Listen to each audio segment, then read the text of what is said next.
Napkins for this? So I first met Grace not long after Dan and Grace started dating.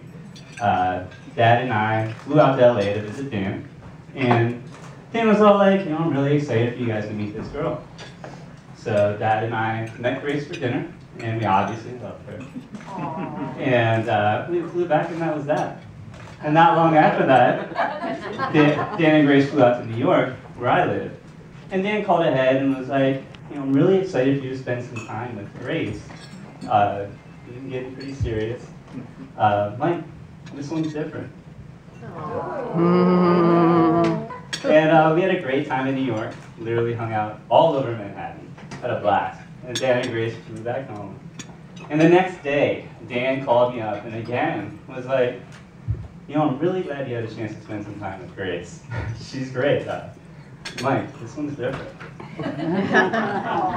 And, me being the more astute brother and sensitive to these subtle nuances, I responded with a heartfelt, okay.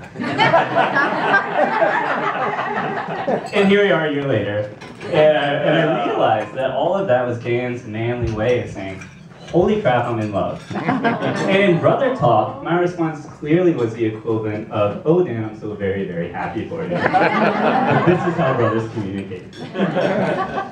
I've known Dan all my life and most of his. And brothers being brothers, we've been through all the phases.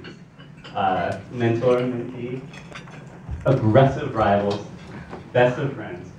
And now, I'd say brothers with a deep understanding and love for each other. And I've been reflecting a lot lately about Dan and mine's relationship and thinking about some of Dan's most defining qualities. And one of those I would say is his loyalty and protective nature.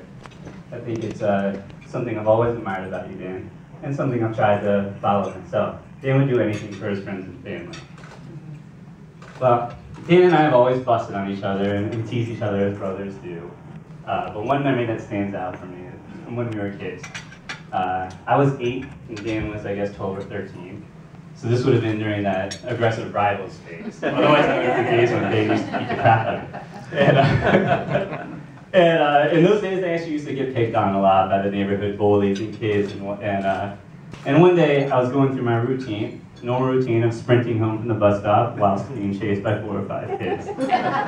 And when I got caught by them in our front yard, and they started to rough me up a little bit.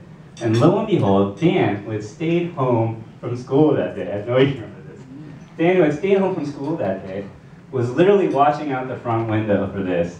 And he came running out of the house, yelling like all hell, and chased those kids away screaming. Now,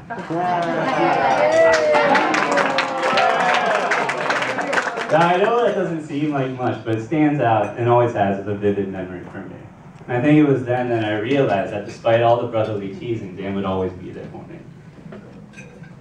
Absolutely, Joe.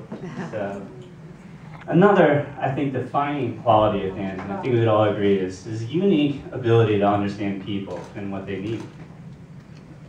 And a touching memory I have of ours, it's a little from a depressing period, but it's from when our mom passed away. And for days leading up to the funeral, everyone would approach me and say things like, Mike, how are you doing? How are you holding up? What can I do? They'd offer up some sort of personal advice. And they're all trying. They're trying to help, but it all kind of fell flat for me.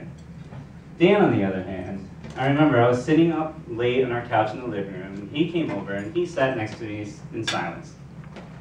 And I don't know exactly how long we sat there, but not a word was said. It was just what I needed. And Dan, being Dan, knew that. If I could pinpoint the moment that Dan and I evolved into that next phase in our relationship, it would be that night.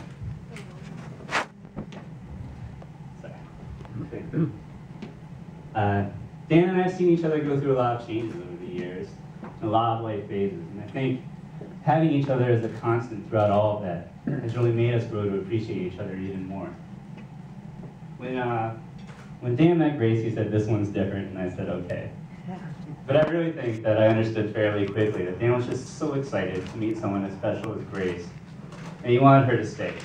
He wanted her to be a constant throughout all of life's changes, and to share the wonderful adventures that life has to offer.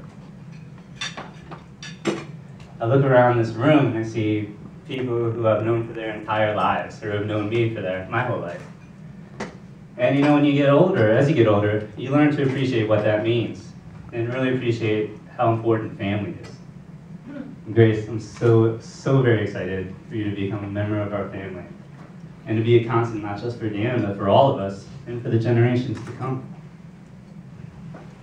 So, well, to conclude, Grace, I can definitely confirm that Dan will spend the rest of his life keeping the promise that he made to you today. And he'll always be there for you, just like he's always been there for me. I can also confirm that Dan was right. This one's different. Grace, you're a wonderful, wonderful person. I've truly loved getting to know you over the past year, and I really look forward to knowing you as a sister over the many, many upcoming years. Dan's so lucky to have found you. And I know our mom is smiling down on us right now. And I know that to see you two together make her, as it makes all of us, so happy for you and so excited for your journey ahead. So congratulations, you two. And let me get a drink so that we can all raise a glass and drink to Dan and Grace. I love you, Dan.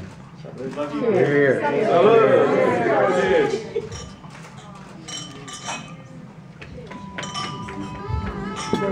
Very well done.